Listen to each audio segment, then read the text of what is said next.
할렐루야. 우리 한 주간도 잘 보내셨죠? 예. 저는 오늘 시편 23편 1절부터 6절의 말씀을 가지고 내 영혼을 소생시키시고라는 그러한 제목으로 함께 하나님의 말씀 나누기를 원합니다.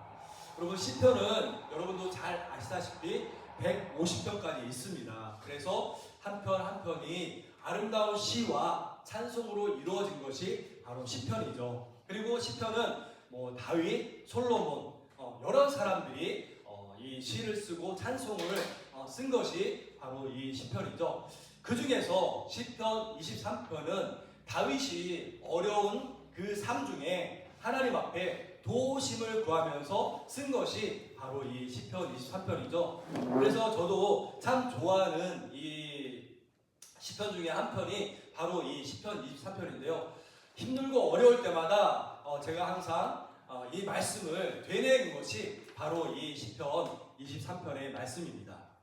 다윗은요, 이 시편 23편을 쓰면서 이 어려운 삶 가운데서 자신의 삶을 다시 한번 회고하면서 하나님이 나의 목자가 되어주셨지, 하나님이 나의 목자가 되어주셨기 때문에 내가 오늘 이 길을 걸어갈 수 있었던 거야 라는 그러한 고백의 시를 바로 이 시편 23편을 통해서 자신의 고백을 쓴 것이 바로 이 시편 23편입니다.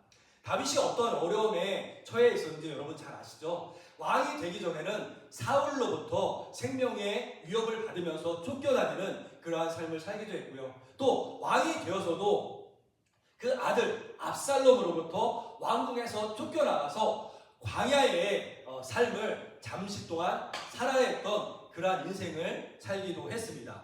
그래서 이 시편 23편은 다윗이 노년에 자신의 삶을 되돌이켜 보면서 쓴 시가 바로 이 시편 23편인 것이죠. 그래서 시편 23편 1절의 말씀을 보면 이렇게 말씀하고 있습니다. 우리 다 같이 1절의 말씀 다시 한번 읽어볼까요? 시작! 여호와는 나의 목자시니 내게 부족함이 없으리로다.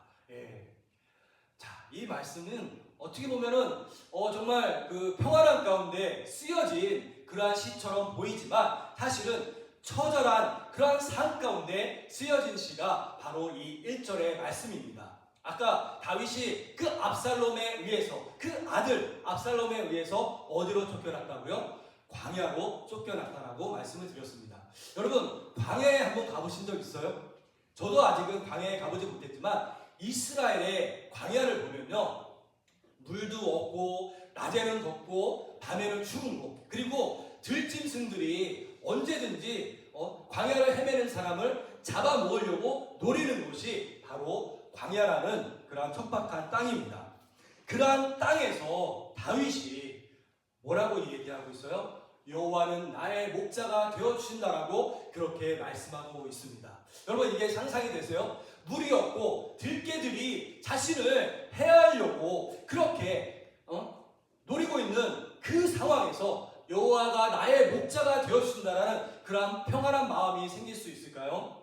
사실 그런 마음이 들 수 없겠죠. 그러나 여호와께서 나의 주인이 되신, 나의 아버지 되신, 온 천지 만물을 만드신 여호와, 그 능력의 하나님께서 나의 목자가 되어주시기 때문에 내게 부족함이 없을 것이다 라고 그 광야 생활 동안 다윗은 그렇게 고백하고 있었다는 것입니다.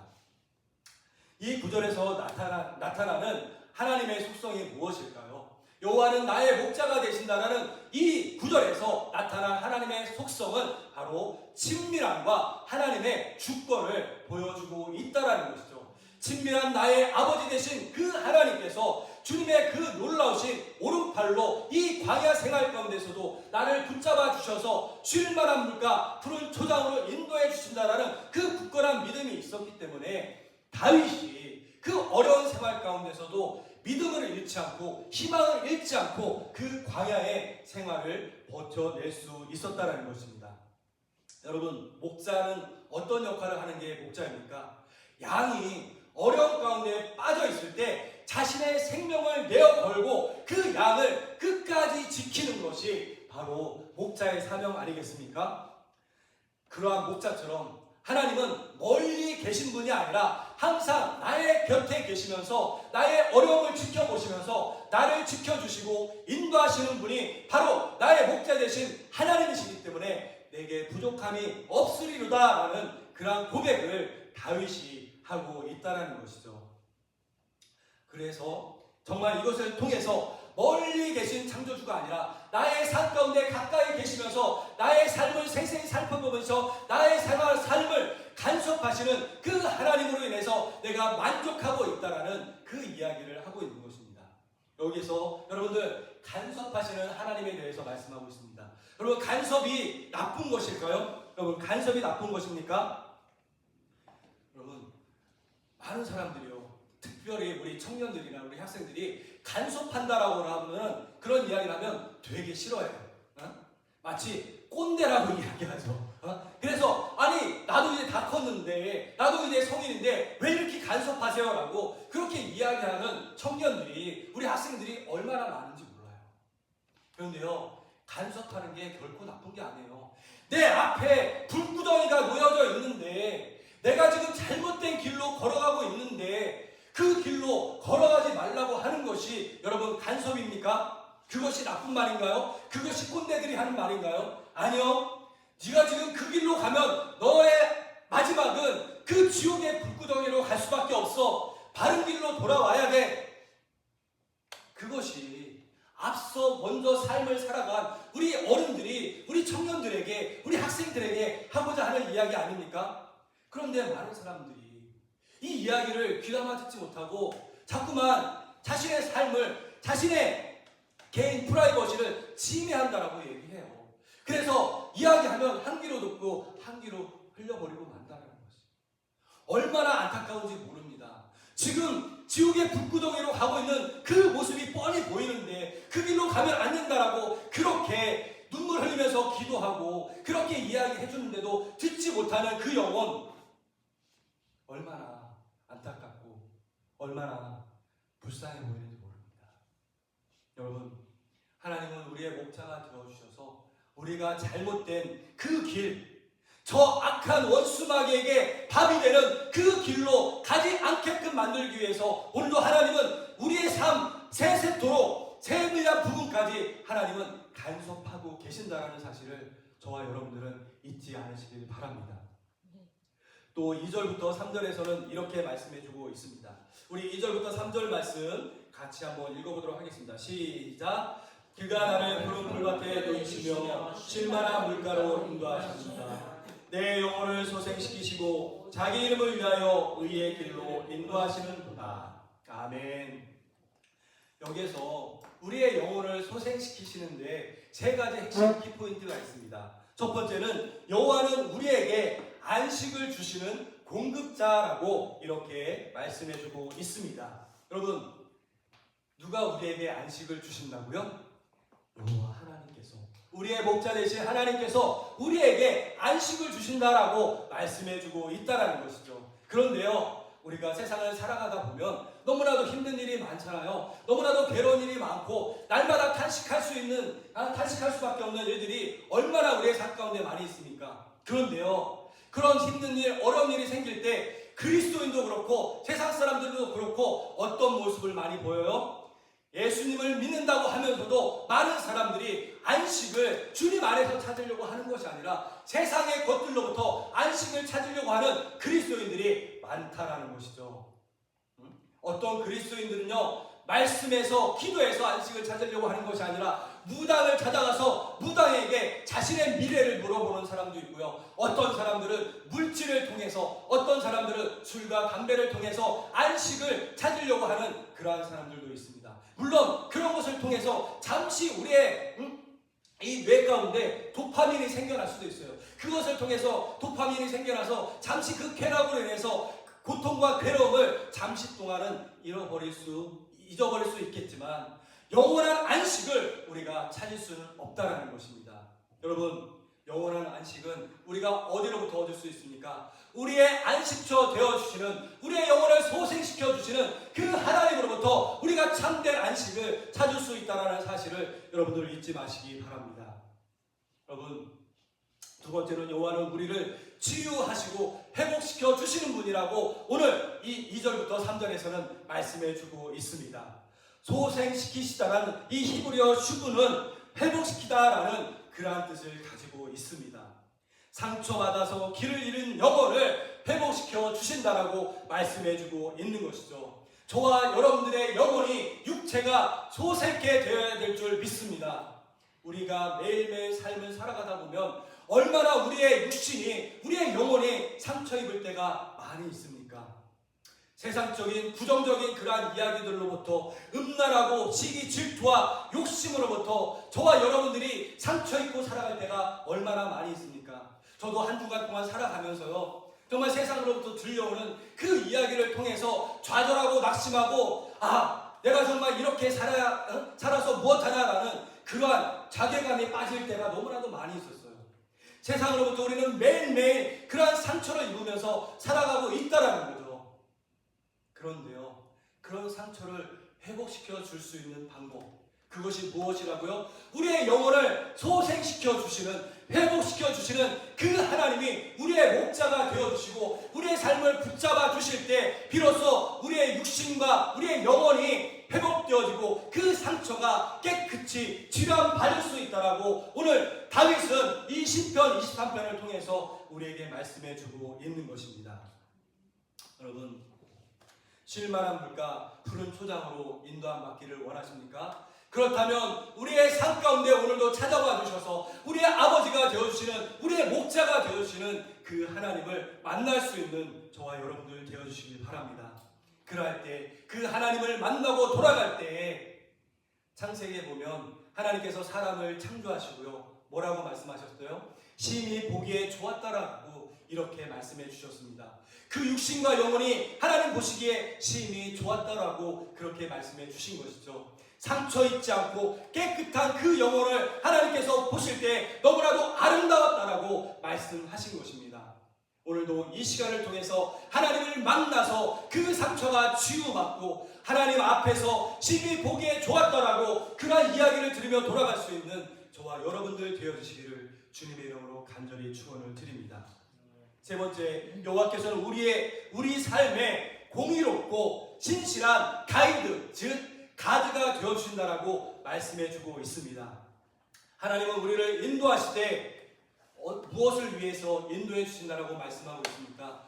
자신의 이름을 위해서 우리를 인도해 주신다라고 말씀해주고 있습니다. 여러분, 이것은요, 하나님이 명예를 걸고 하나님 자신의 명예를 걸고 우리가 사망의 음침한 골짜기를 다닐지라도 우리를 그 안에서 지켜주시고 보호해 주신다라는 확실한 약속인 것이죠. 우리가 친구들하고 약속을 할 때도 뭐라고 해요? 내 이름을 걸고 야, 약속해, 이렇게 얘기하잖아요. 뭐 자신이 뭐길래 아무것도 아닌데 자신의 이름을 걸고 약속한다라는 것은 그만큼 최선을 다해서 나의 힘을 다해서 약속한다라는 그런 뜻이죠. 하나님도요, 자신의 이름을 걸고 약속하신다라고 이야기하고 있습니다. 하나님의 명예를 걸고 끝까지 우리를 놓지 않으시고 우리를 지켜주신다라고 그렇게 약속을 해주시고 계신 것입니다. 여러분, 이 신실한 약속을 해주시는 그 하나님을 오늘도 믿고 나갈 수 있는 저와 여러분들 되어주시기를 바랍니다. 우리 4절과 5절에서 이렇게 말씀해주고 있는데요, 우리 같이 한번 읽어보도록 하겠습니다. 시작. 내가 사망의 음침한 골짜기로 다닐지라도 해를 두려워하지 않을 것은 주께서 나와 함께 하시니라. 주의 지팡이와 막대기가 나를 안위하시나이다. 주께서 내 원수의 목전에서 내게 상을 차려주시고 기름을 내 머리에 부으셨으니 내 잔이 넘치나이다. 아멘.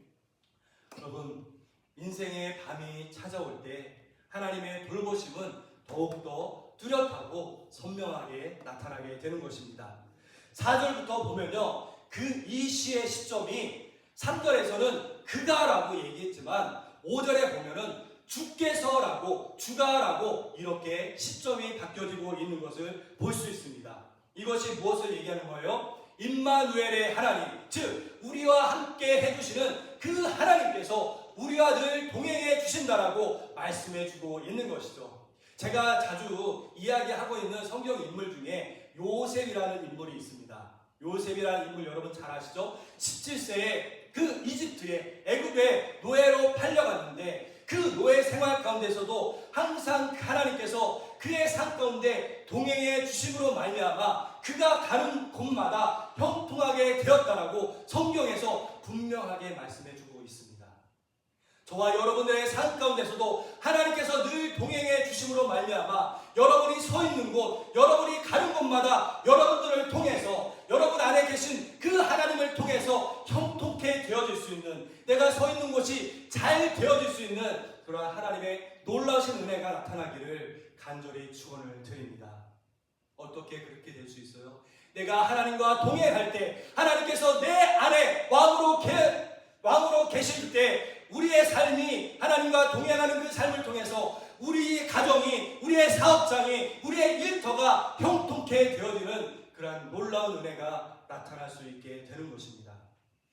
여러분, 이 4절에서 지팡이가 나와 있죠. 이 지팡이는 그 용도가 무엇입니까? 양을 바른 길로 가도록 만드는 것이 바로 지팡이죠. 그래서 양이요, 바른 길로 가지 못하고 조금만 다른 길로 가도 이 목자가 어떻게 해요? 이 지팡이를 통해서 양을 막 때려서라도 바른 길로 가도록 이렇게 만들지 않습니까? 그것처럼 목자 되신 하나님께서 우리가 잘못된 그릇된 길로 가고자 할 때 지팡이를 들어서 우리를 치신다라는 겁니다. 우리를 때리신다라는 거예요. 여러분, 하나님께서 그 지팡이를 들어서 우리를 때리실 때 우리는 아파야 돼요. 아프지 않으면요, 자꾸만 다른 길로 가려고 해요. 하나님이 원하시지 않은 세상 길로 간다라는 것이죠. 저 지옥의 멸망의 그 구렁텅이로 우리는 날마다 걸어가려고 하는 것이 양의 습성이라는 것입니다. 그러나 우리의 목자 되신 우리의 하나님, 우리 아버지 되신 하나님께서는 그 지팡이를 들어서 우리를 때려서라도 바른 길로 가도록 그렇게 만들어주시는 그러한 좋으신 분입니다. 만약에 우리가 잘못된 길로 가고 있음에도 불구하고 하나님께서 그 지팡이로 우리를 때리시지 않는다, 성경에서 뭐라고 얘기하고 있는지 아세요? 그 사람은 버려진 사생자다, 성경에서 분명히 말씀해주고 있습니다. 하나님의 자녀라면요, 그릇된 길로, 잘못된 길로 갈 때 하나님은 기꺼이 그 지팡이를 들어서 치신다는 것입니다. 여러분, 내가 하나님 없이도 지금 잘 살고 있습니까? 하나님 없이도, 하나님을 섬기지 않으면서도 내가 잘 나가고 있어요? 그 사람은 버려진 사람입니다. 너무나도 안타까운 현실이라는 거죠. 그러나 하나님의 자녀는 하나님이 분명하게 올바른 길로 가도록 때리시는 것이, 징계를 내리시는 것이 하나님의 자녀의 길인 줄 믿습니다. 또한 4절 말씀에 보면 막대기로 우리를 인도해 주신다라고 말씀하고 있습니다. 이 막대기의 용도가 무엇입니까? 이 막대기의 용도는요, 사자와 이런 들짐승들이 와서 양을 잡아 삼키려고 할 때 그 막대기를 통해서 자신의 생명을 걸고 사자와 그 들짐승들로부터 지켜내는 것이, 양을 지켜내는 것이 막대기의 용도인 것이죠. 하나님께서는 이렇게 보호의 방패로 우리를 안위해 주신다라고 이 성경에서 말씀해 주고 있는 것입니다. 또 5절에서 하나님은 우리를 양에서 잔치에 초대받은 손님으로 그렇게 격상시켜 주고 계십니다. 주께서 내 원수의 목전에서 내게 상을 차려주시고 기름을 내 머리에 부으셨으니 내 잔이 넘칩니다라고 이렇게 말씀해 주고 있어요. 여러분, 이 말씀을 읽을 때요, 몸에 전율이 느껴지지 않습니까? 막 짜릿짜릿한 전기가 여러분 오지 않습니까?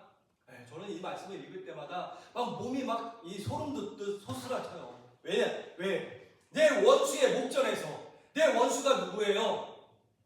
우리를 맨날 괴롭히는 사람이 원수잖아요. 나를 힘들게 하는 사람, 나를 짜증나게 하는 사람, 그런 사람들이 원수가 될 수도 있지만 여기에서 말씀하고 있는 원수는 다른 원수가 아니라 매일매일 나를 죄 가운데로 이끌고 있는, 나를 참소하고 있는 그 악한 원수 마귀를 이야기하고 있는 것입니다. 그 원수의 앞에서, 목전에서 어떻게 해주신대요? 내게 상을 차려주신다라고 말씀해주고 있습니다. 여기에서 상을 차려주신다는 것은요, 바로 예수 그리스도의 십자가 보혈로 우리를 구원받은 하나님의 자녀로 인정해 주신다, 구원의 자녀로 우리를 삼아 주신다라고 말씀하고 있는 것입니다. 여러분, 얼마나 놀라운 일이에요. 우리는 제 가운데 살면 우리에게 하나님이 상을 베풀어 주실 일이 없습니다. 우리가 구원의 백성이 될 수 없어요. 그러나 예수 그리스도께서 2000년 전에 이 땅에 오셔서 우리를 대신해서 십자가에 못 박혀 죽으심으로 말미암아 우리의 죄가 사해지고, 그것을 통해서 하나님께서 우리를 의의 백성으로 만들어 주셨다는 사실이죠. 그것이 바로 나에게 상을 차려주신다라는 그러한 의미가 되어주시는 것입니다. 그리고 뭐라고 말씀하고 있어요? 기름을 내 머리에 부어주셨다라고 말씀해주고 있습니다. 기름은 어떤 사람에게 부어주는 거예요? 구약에 보면요, 기름을 부음받은 사람이 딱 세 사람밖에 없습니다. 선지자, 제사장, 왕. 그 세 사람만이 기름 부음을 받을 수 있는 그러한 사람들입니다. 즉 존귀한 사람들에게 기름을 부어주신다는 것이죠. 구원의 백성으로서, 하나님의 자녀로서 존귀함을 받은 우리에게 기름을 그 머리에 부어주신다라고 오늘 이 말씀에서 우리에게 말씀해주고 계신 것입니다. 저와 여러분들은 기름을 부음받은 왕같은, 그러한 제사장 같은 그러한 존재가 되어지는 줄 믿습니다. 여러분, 그러니까 우리가 세상에 나가서 여러분 기죽고 살지 마세요. 우리 가슴을 쫙 펴고 당당하게 내가 기름 부음받은 존귀한 사람이라는 것을 세상 사람들에게 자랑스럽게 드러내면서 살아갈 수 있는 저와 여러분들이 되어주시기를 바랍니다. 그러한 존귀한 기름 부음받은 그러한 존재이기 때문에 뭐예요? 우리의 잔이 넘친다라고 말씀해주고 있는 것입니다. 여러분들의 잔이 지금 넘치고 있습니까? 아직도 그 잔이 채워지지 못했습니까? 예수 그리스도를 통해서 그 잔을 채워서 넘치게 만들 수 있는 저와 여러분들 되어주시기를 바랍니다. 오늘 이 시간 예수 그리스도를 만날 때, 예수 그리스도께서 나의 구원자가 되어주실 때 내 잔이 넘치나이다 라는 그러한 고백이 저와 여러분들의 고백이 되어질 줄 믿습니다. 마지막으로 결론에서 6절에서는 뭐라고 말씀하고 있습니까? 우리 다 함께 6절을 읽어보도록 하겠습니다. 시작. 내 평생의 선하심과 인자하심이 반드시 나를 따르리니 내가 여호와의 집에 영원히 살리로다. 아멘. 제가 어저께 장례식을 갔다 왔는데요, 제가 좀 첫 사역지로 이렇게 사역을 했던 교회의 담임 목사님이셨고, 지금 원로 목사님이셨지만 제가 참으로 존경하던 그런 목사님께서 며칠 전에 세상을 떠나셔서 제가 어저께 그 장례식을 저희 아내와 함께 다녀오게 됐습니다. 그런데요, 장례식에 갔을 때 저는 되게 가족들이 침울해하고 이렇게 우는 소리가 그 장례식장에 차고 넘칠 줄 알았는데, 장례식장 가서 딱 놀랐어요. 오히려 그 가족분들의 얼굴이 환한 얼굴로 저희를 맞아주시는 걸 보면서 정말 이것이 예수 그리스도를 믿는 사람들의 모습이구나. 비록 자신의 남편이, 사랑하는 남편이 아버지가 세상을 떠났어도 잠시 우리가 이 세상에서 나그네로 살다가 떠나는 것이지, 지금 이 세상을 잠시 떠나서 저 영원한 아버지의 집, 하나님이 계신 그 천국에 지금 가신 것을 이분들이 그것을 깨닫고 기쁨으로 지금 이 장례를 치르고 있구나라는 것을 그 장례식장에 가서 발견하게 되었습니다. 여러분,